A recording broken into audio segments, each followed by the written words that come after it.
Now, from the studios of Into Tomorrow in Miami, this is ITTV. It's that time again. Welcome to another ITTV report. I'm Dave Graveline. Right off the bat, how would you like to win an iPad? We've teamed up with Go to My PC to award one lucky Into Tomorrow listener their own iPad. It's very easy to get in on the action. Just stop by our Facebook page at fb.com/intotomorrow to enter. Follow the easy rules and good luck. Many of us take high-definition TV for granted. You know, it wasn't that long ago when television wasn't even in color. Reminding us of the technological advancements of yesterday, including the introduction of color TV, here's Chris with This Week in Tech History. This week in 1857, Elisha Otis's first passenger elevator was installed at 488 Broadway in New York City. In 1896, Alexander Popov made the first radio signal transmission in history when he sent radio signals between different campus buildings in St. Petersburg, Russia. In 1954, this week, the Radio Corporation of America, or RCA, began commercial production of TV sets that were equipped to receive programs in color.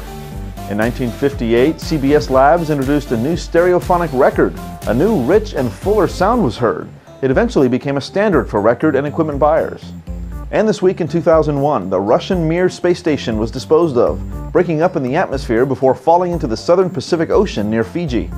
That's our look back at This Week in Tech History, brought to you by IFA, the International Funkausstellung in Berlin, one of the foremost consumer tech shows in the world with a rich history all its own. Get more info at ifa-berlin.com. Don't forget to get social with us anytime. Follow our official Twitter feed at IT Radio Show, or like our Facebook page at fb.com/intotomorrow. You can also subscribe to our YouTube channel too. Find all of our social media links at intotomorrow.com. Thank you, Chris. Subscribing to our YouTube channel is the easiest way to know automatically when a new ITTV update is added every week. The RPG Shooter Saga Mass Effect has been around for a while. However, they just released their latest DLC called Citadel. With his thoughts on this latest installment, here's Iggy Albistu with Into Gaming.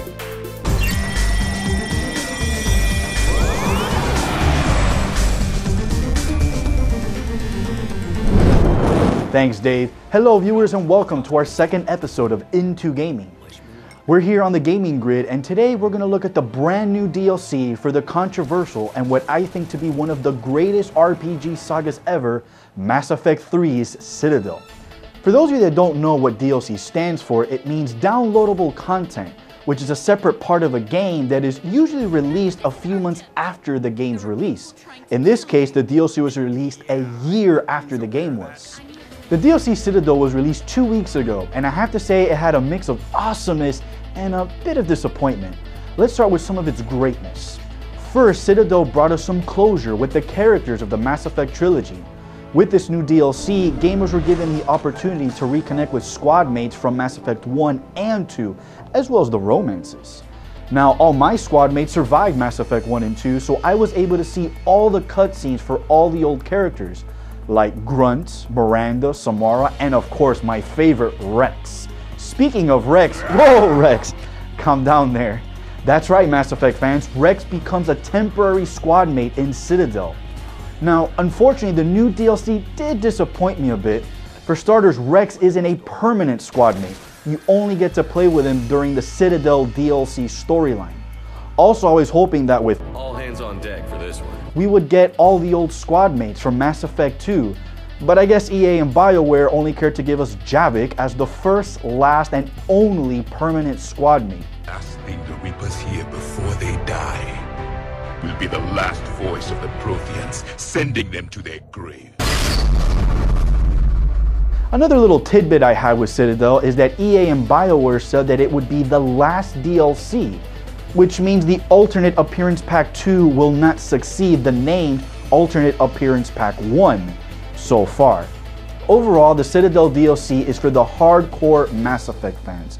So if you love the Mass Effect trilogy, like me, and have been a dedicated fan since its inception on November of 2007, then this DLC is truly something to marvel. Now for some gaming news. Considering SimCity's rocky release, it seems that EA and Maxis have been rolling around with some ideas on how to please the gamers of SimCity. For starters, they are currently working on a new patch, and hopefully will be releasing it to the public very soon. In the meantime, EA has decided to have a free game giveaway to everyone who has purchased the game. The list of games consists of Dead Space 3, Battlefield 3, and SimCity 4 Deluxe, as well as a few other choices. Now, funny enough, although SimCity had a rocky release, it sold 1.1 million copies after its release on March 5th. Now, on a different note, Duke Nukem 2 will be released for the iOS this April, and EA will be revealing the new Battlefield 4 trailer on March 26th, and on that same day, BioShock Infinite will be released. The girl is the flame that shall ignite the world. What did I do to them? You frighten them. Good. I can get you out of here. You've come to lead my lamb astray, but thy crook is bent and thy path is twisted. We are going to find Comstock. I will stop him. This will end in blood. Comstock! Tell me what you want! Go back to the Sodom from which you came. Elizabeth! For more info on the new Into Gaming video segment, check our show page at intotomorrow.com for all your gaming news and the complete list of free games from EA. Well, that's all for today. Stay tuned into the next episode of Into Gaming. I'm Iggy Albistu at ITTV. Back to you, Dave. Thanks, Iggy. Don't forget the Ask Dave hotline is open for you 24/7. If you have a question about anything related to consumer tech, or have a tip for other listeners, or want to share some tech rage on technology that didn't quite work out the way you'd hoped, call us anytime. 1-800-899-INTO. That's 1-800-899-4686.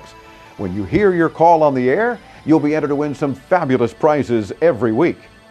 You can also participate via our free Into Tomorrow app for your smartphone or tablet. Links to all of our apps are available on our site at intotomorrow.com. While you're there, subscribe to our free once-a-week tech newsletter. Just enter your email address in the red box right there on the main page. Well, that does it for this week's ITTV update. Don't forget our iPad giveaway at fb.com/intotomorrow. Hurry, the contest ends very soon. I'm Dave Graveline. Thanks for tuning in. We'll see you next week, right here.